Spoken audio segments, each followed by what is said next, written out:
do you guys think about it? Well, I noticed when I was reading it, it's like Ishmael always faces a ton of really big challenging borders, but he always learns something significant. I think that we can relate to the way that he copes with these challenges and learn something. It surprises me that people go through such challenging circumstances all around the world. So, what do you guys think about making a documentary of this?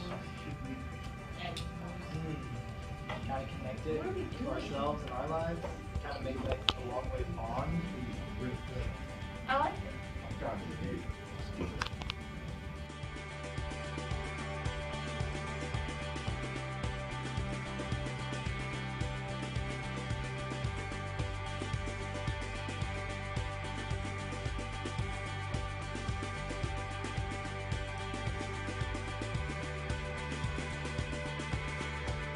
So as part of an English 2 project, we read a book called A Long Way Gone. This was a memoir, and the main character was a child soldier named Ishmael Bey. In this memoir, Ishmael goes through countless challenges that are not a result of his own actions. And these challenges include several injuries, harsh living conditions, and lack of food and water. So in our book, A Long Way Gone, the borders, there's a bunch of borders throughout A Long Way Gone, but the one that we decided was a really big deal was that it was facing difficult situations and overcoming challenges, and how that helps each of us learn good and bad things and how we grow from it.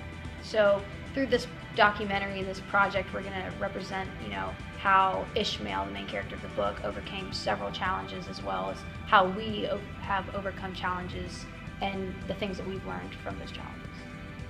Okay, so for this part of the project, we did discussions between each of us about difficult situations that each of us have been through and the challenges that we faced and the things that we learned.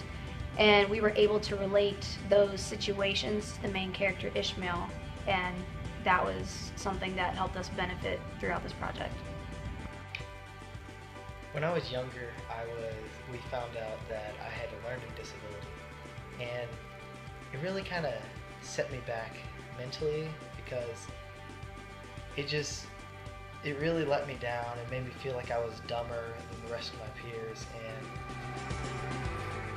I just really didn't like it. I just started using the excuses for all my teachers that I can't do my work because I have a learning disability, and so I used it to my advantage. And looking back on it, it was because I was just not really happy that I had a learning disability, and it kind of affected me.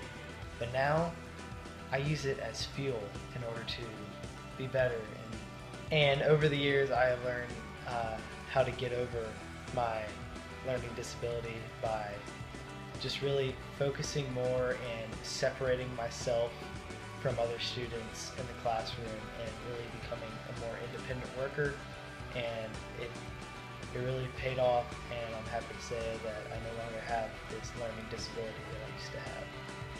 Just doing university. Alright, so a difficult situation and how I overcame it.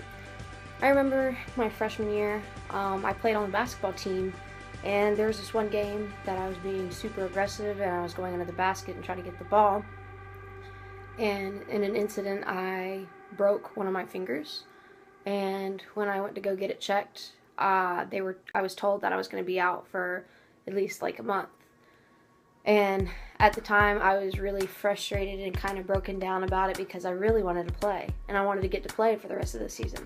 Because at that point, I was under the belief that I was not going to get to play for the rest of the season unless we got to playoffs. So I was frustrated with that, but the way I overcame it is what I think I learned most from, because I would still go to practice and I would do the things that I was allowed to do within the restraint I was given by having a brace on my finger and keeping it on the whole time. And I even taught myself how to shoot with my right hand instead of my left hand instead. So I feel like by going through a difficult situation, I made the most of it and overcame it by still persisting and doing the best that I could and teaching myself new things, because turned out that I did get to play a couple more games afterwards, and I did considerably well during those games because I had learned more by actually breaking my finger. So even though it was a difficult situation at the time, I actually took a lot away from it, and I feel like I can relate that to Ishmael because, you know, he went through some very difficult and hard times that don't even compare, like my situations don't even compare to that, but in the end, he learned a lot from everything that he went through, and I feel like everything that everyone goes through has a meaning and a purpose, and you always, if you do it right, you learn a lesson from it. I've had a relatively easy life compared to many people in the world. However, one situation that comes to mind that was uncomfortable for me was a campout that I went on a while ago. And on this campout, I didn't put the rain fly on the tent because the skies were perfectly clear when I went to bed. However, around midnight, it began to pour and the rain woke me up. And I knew that if I couldn't get the rain cover on this tent, that I was going to be very unhappy for the rest of the campout because all of my clothes were going to be wet. But I couldn't do it by myself. It was too dark and too wet, so I had to get help from someone else to help me overcome that challenge. Alright, so I've had plenty of difficult situations in my life, and I've always had to overcome them by sometimes harsh scenarios, sometimes, you know, just giving it a couple of weeks and thinking about it. But, you know, you always have difficult situations like he does where you really don't know what to do, and sometimes fear will take over and make you, I guess in a way, make hard, like really harsh decisions, and sometimes you really just give it no thought, you don't do anything. So in A Long Way Gone, at one point in the book, Ishmael and some of his friends are captured by members of the RUF, the rebels. And while this is happening, at one point, Ishmael's brother, Junior, is told that he has to either kill Ishmael or be killed. And because this is such a challenging circumstance and it goes with the border that we picked, we decided to take this situation and think about what we would do if we were placed in it. I don't think I could kill somebody and be able to live with myself. I just don't think I could do it. See, if I were to take somebody's life just so that I could live, an innocent person, I don't think I could do that. If it was war and that person was trying to kill me, that's a different situation. But if this innocent person is just there, what makes my life better than their life? I just don't think I could do it. Alright, so in his situation, more or less, it depends. I would rather kill them instead of have my family die or be split away from my friends, especially since the rebels in his case were really big enemies and they were trying to kill him, his family, and all of his friends. So I would rather kill them instead of die. How would I deal with that situation? I would like to say that I would be brave and be able to, you know, punch people out and just get through it. But the thing is, it comes down to it in real life, I'd probably be scared. I would be scared. There's no doubt about it, and I wouldn't know what to do. And the thing is, you know, something that would go through my head is, again, everything happens for a reason. Everything has a purpose behind it. But I would try to think, you know, if I'm going to get killed right here on the spot, maybe it was meant for a reason. Maybe it was for the best for me to not have to go through these things. But the thing is, if I had a sibling or a brother sitting there the way Ishmael did, I would do everything humanly possible to make sure, even if I was the one having to suffer from it, that he would be safe or she would be safe. If that meant I had to, you know, maybe kill someone else, I guess I would go to that restraint because it would be for someone else, because at that point, in that type of situation, it's not about me anymore. But yeah, it's really difficult because Ishmael got lucky. There was a distraction and they were able to get away. And I mean, I guess it worked out in the end, but if it didn't work out like that, I guess he would have taken it or tried to at least save his brother. And I feel like I would try to do the same. I would try to save my brother. You know, it's easy for me to say this now, and I would like to think that I would stand by it if I were put in that situation. But I think that I would rather die innocent than live a murderer.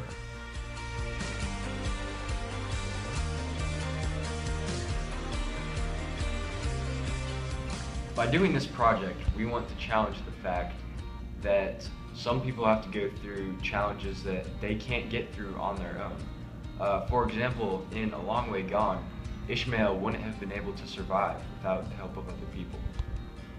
The difficulty that we are focusing on overcoming is the lack of clean drinking water, specifically for millions of people that live in Africa. We decided to do this by initiating something called the Water Challenge. The Water Challenge is a challenge that a charity called the Water Project proposes around the world. The challenge is designed to raise awareness for people in Africa who don't have access to clean drinking water and are dying because of it. The challenge is to drink only water for 1 week. We decided to introduce this challenge to all of the freshman advisories. My 10th grade class, we just read a book called A Long Way Gone, and in my group, we've been inspired to do this project. And in this book, the main character is a child soldier who goes through a lot of challenges that are not a result of his own actions. They're just forced upon him. And one of these challenges is the lack of fresh drinking water. For this project, we would like to challenge all the freshman advisories to this one of the challenges they offer, and it is to drink water for an entire week, just water. So starting on Monday, I'll be back in here to give you all a blue wristband, and the challenge is to drink only water for 1 week. Sometimes it seems like we can't do anything to help, but a lot of times it's literally the thought that counts. Even if we can't raise money or start a campaign, we can help raise awareness, and that's what we're doing with this water challenge. We're helping educate people about this problem and thereby giving it the attention that it needs. So basically, by this project, we're trying to get you guys to understand, that you're very lucky to have what you have, and you have options here. I'll be back Monday. More of that for you guys.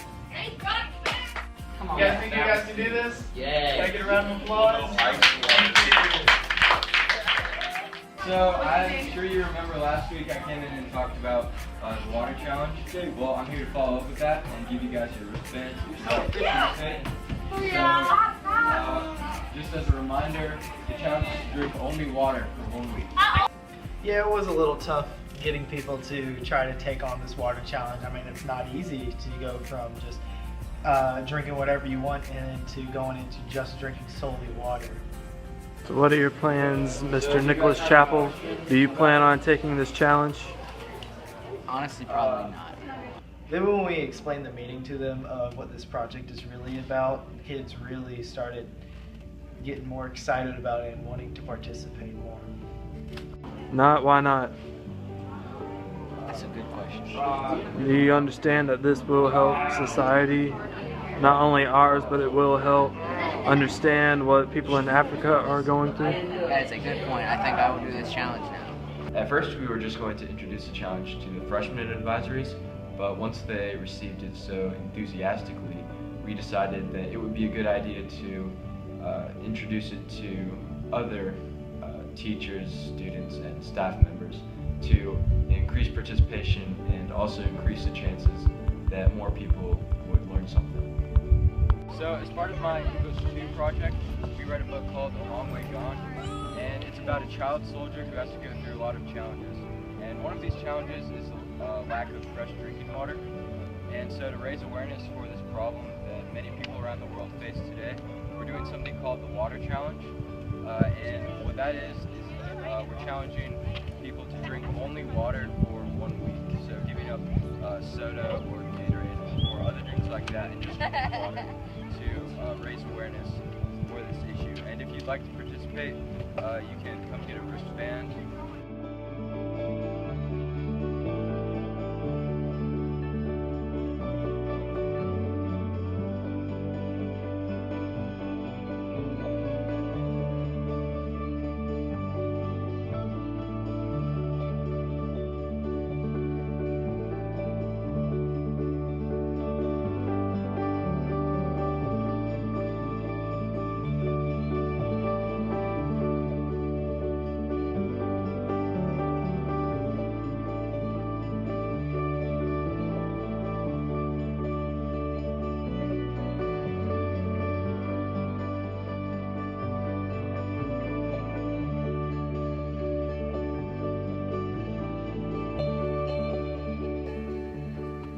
Some people in the world have to go through circumstances that we'll never have to go through and can't imagine going through. And because of that, we have a responsibility to make their situation known and do what things we